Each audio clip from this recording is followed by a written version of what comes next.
बात हो आम निवेशक, कंज्यूमर और कंपनियों के हक की, तो अनिल सिंघवी के तीखे सवालों से सरकार और मंत्री भी नहीं बच पाते।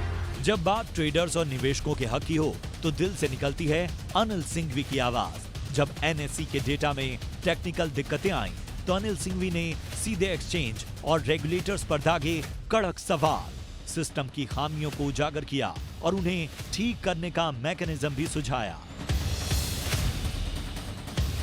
आपको पता है कि 3:45 आप फिर से ट्रेडिंग शुरू कर रहे हैं, तो आपने तब इंफॉर्मेशन दी जब तक सब कुछ खत्म हो चुका था। गलती होना, टेक्निकल ग्लिच होना, ये सब एक बात है और ये पहली और आखिरी बार नहीं, आगे भी होगा। लेकिन उसका होने के बाद आप किस तरह से हैंडल करते हैं, किस तरह से आप बताते हैं, ये बहुत इंपॉर्टेंट है। और कल सबसे ज़्यादा नुकसान अगर ट्रेडर्स को हुआ तो सिर्फ इस वजह से 10 रिटेल इन्वेस्टर्स, 10 में से 9 लॉन्ग ही होते हैं और सब लॉन्ग वालों का हो गया 0। करेक्ट। और 4.25 से 5, 1500 पॉइंट बैंक निफ्टी ऊपर, 300 पॉइंट निफ्टी, सब कल रिटेल इन्वेस्टर्स, रिटेल ट्रेडर्स ही मरे हैं। मुझे लगता है 3 से 3.5 के बीच में जिस तरह से लोगों की पोजीशन कटी है, जिस तरह से लोगों को नुकसान हुआ, इसकी जांच होनी चाहिए। 11:30 पर पहला कम्युनिकेशन एनएसई से आया कि हम 11:40 पर मार्केट बंद कर रहे हैं। क्यों भाई? और मार्केट बंद करने के लिए 10 मिनट का टाइम देना सफिशिएंट है? क्यों नहीं बताना है? क्यों नहीं बताना? ये लॉजिक समझ में नहीं आता। 25% कमाने में है ना, रिटेल इन्वेस्टर को 2 साल लग जाते हैं। करेक्ट। 2 घंटे में निकल जाते हैं। 25 ट्रेड करता है तो 25% मुश्किल से बनता है। करेक्ट। और एक ट्रेड में आपका 25% निकल जाए, निकल गया। किसी को तकलीफ भी नहीं है, सबसे बड़ी बात ये, किसी को दर्द नहीं है, ठीक नहीं है। बिल्कुल सीरियसली इंट्रोस्पेक्शन की जरूरत है। जब सरकार ने IRCTC से कन्वीनियंस फीस देने को कहा, तो अनिल सिंघवी सरकार से सवाल करने से भी नहीं चूके और पूरे जोर शोर से की सरकार से फैसला वापस लेने की मांग। ये जो डिसीजन आप on the face of it देखें तो ऐसा लगता है सोचा समझा हुआ नहीं है। ओके। अगर शायद सोच समझ कर किया जाता तो ये डिसीजन कुछ और होता या ये नहीं होता। लेकिन क्या सरकार को ऐसा करना चाहिए? और उसका जवाब साफ साफ ना है। 100% ना है।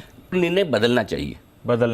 क्यों बदलना चाहिए वो मैं आपको बताता हूं। और ये निर्णय बदलने से सरकार को फायदा होगा, IRCTC को फायदा होगा और रिटेल शेयर होल्डर्स को फायदा होगा। हर एक शेयर होल्डर को। कैसे? सरकार 2% अपनी स्टेक कम कर ले, ठीक है, और उसकी FD करा दे, उससे जो ब्याज आएगा वो आपके IRCTC के कन्वीनियंस फीस से ज्यादा आएगा। एग्जैक्टली। इतनी सिंपल सी कैलकुलेशन है। क्यों नहीं कर सकते?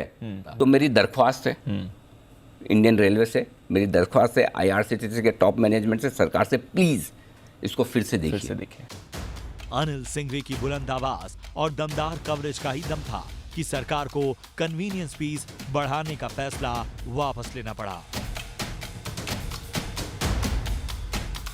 कन्वीनियंस फीस शेयर करने का फैसला वापस लेने जा रही है सरकार। ये सही वक्त पर सही ऐलान, सही डिसीजन जो हुआ है। इस वक्त की सबसे बड़ी खबर पर इस वक्त का सबसे बड़ा इंटरव्यू। रेलवे मिनिस्ट्री ने इसको रिव्यू किया है और इसके इम्प्लीकेशंस को देखते हुए और डिसाइड किया है कि वो विड्रॉ करें। Ministry has been kind enough to reconsider it and the result is in front of you. देखिए, रोज मार्केट हम बात करते हैं, आज ऊपर हो जाएगा, नीचे हो जाएगा, ये लेवल से ये वो सब अपनी जगह है, वो रोज वाला काम है। लेकिन जो सबसे ज़्यादा सेटिस्फेक्शन आपको कोई काम करके मिलता है तो वो ये काम करके मिलता है कि आप लोगों के काम के कितने मुद्दे कितने जोर शोर से उठा पाते हैं। बार बार सरकार से कहा IPO में रिटेल निवेशकों को मिले ज्यादा से ज्यादा अलॉटमेंट। LIC के IPO में सिर्फ सरकार को थोड़ा सा 1-2 चीजें करनी है और अगर वो कर दे तो बहुत ही बढ़िया। पहली चीज, आप रिटेल को भरपूर अलॉटमेंट दीजिए, LIC के पॉलिसी होल्डर को भरपूर अलॉटमेंट दीजिए। ये 15% वाला जो 10% वाला कोटा है आपके लिए रिटेल का, उस पर रेस्ट्रिक्शन मत रखिए। LIC के पॉलिसी होल्डर्स के लिए स्पेशल अलॉटमेंट दीजिए। LIC के IPO में एक काम और करना चाहिए, रिटेल इन्वेस्टर्स को और पॉलिसी होल्डर्स को एक स्पेशल डिस्काउंट मिले। तो ये IPO हिंदुस्तान में इक्विटी कल्चर बढ़ाने में, बदलने में एक बड़ा गेम प्ले कर सकता है और इस IPO को सरकार को वेस्ट नहीं होने देना चाहिए। मुझे लगता है कि दीपम को, government of India, finance ministry को इस बारे में बहुत स्ट्रांगली सोचना चाहिए, विचार करना चाहिए। जी बिजनेस के मैनेजिंग एडिटर अनिल सिंघवी के स्टाइल ने बिजनेस जर्नलिज्म का चेहरा ही बदल दिया। बिजनेस और इकोनॉमी की बातें सिर्फ सूट बूट पहनने वाले नीश क्लास के लोग ही समझते हैं। ऐसी सोच को बदला है अनिल सिंघवी ने। कठिन से कठिन शब्दों को आसान भाषा में समझाकर न सिर्फ आम लोगों के घर तक पहुंचाया बिजनेस चैनल्स को, बल्कि दर्शकों को एजुकेट और एम्पावर करने का भी फैसला किया।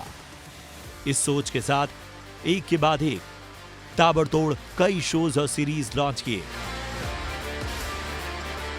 मुद्दों के चक्रव्यूह को भेदने वाला एक भरोसेमंद नाम है अनिल सिंघवी। भाषण और दावों से परे अपनी साफ छवि से करोड़ों दिलों में खास जगह बनाई है, और यही वजह है कि लोगों के दिलों में उन्हें सिर्फ एक दिग्गज एंकर या एडिटर नहीं, बल्कि एक दोस्त और फैमिली मेंबर का दर्जा मिला है। और इसीलिए अनिल सिंघवी की एक्सटेंडेड फैमिली बड़ी है। अनिल भाई, आपने इतनी अच्छी प्रकार से इतने अच्छे सारे गेस्ट को लाके, इतनी अच्छी सारी कंपनीज को लाके, इतनी अच्छी सारी एनालिसिस करके बहुत बड़ा कंट्रीब्यूशन किया है। ये कंपनी के बारे में और मेरे फाउंडर्स के बारे में आपने जो इतना कॉम्प्लीमेंट किया है, ये एक आपकी तरफ से जो आपने खुलकर बताया, ये बहुत कम लोग बताते हैं। आप हमेशा कंज्यूमर्स की तरफ से ये सवाल जरूर पूछते हैं।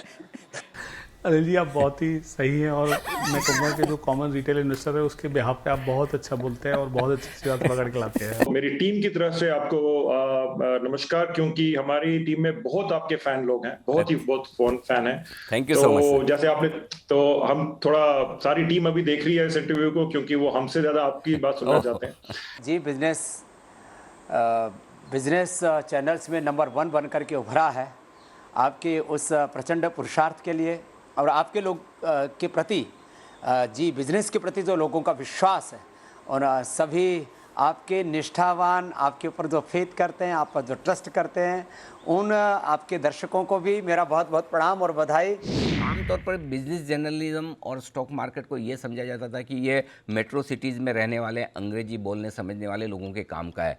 हमने ये काम किया है कि किस तरह से शेयर बाज़ार को और बिजनेस जर्नलिज्म को आसान भाषा में लोगों तक इस तरह से पहुंचाया जाए, इस तरह से लिखा जाए और इस तरह से दिखाया जाए कि वो समझ सके कि आपका भी उतना ही हक है स्टॉक मार्केट से वेल्थ बनाने पर, जितना कि किसी एक अंग्रेजी जानने समझने बोलने वाले का है। तो ये सबसे बड़ा एक बदलाव हमने किया है, और स्टॉक मार्केट को, इन्वेस्टमेंट्स के बाकी तौर तरीकों को लोगों तक पहुंचाने की जो हमने एक ईमानदार कोशिश की है, उसका असर आप देख रहे हैं कि किस तरह से लोगों ने इतने प्यार के तौर पर दिया है। दूसरा तरीका जो हमने बदला है, बिजनेस जर्नलिज्म करने का एक तरीका होता था धीर गंभीर सूट बूट पहनकर एकदम शांत भाव से, कि कहीं से आपके चेहरे पर स्माइल या फिर दांत न दिख जाए, अरे ये क्या।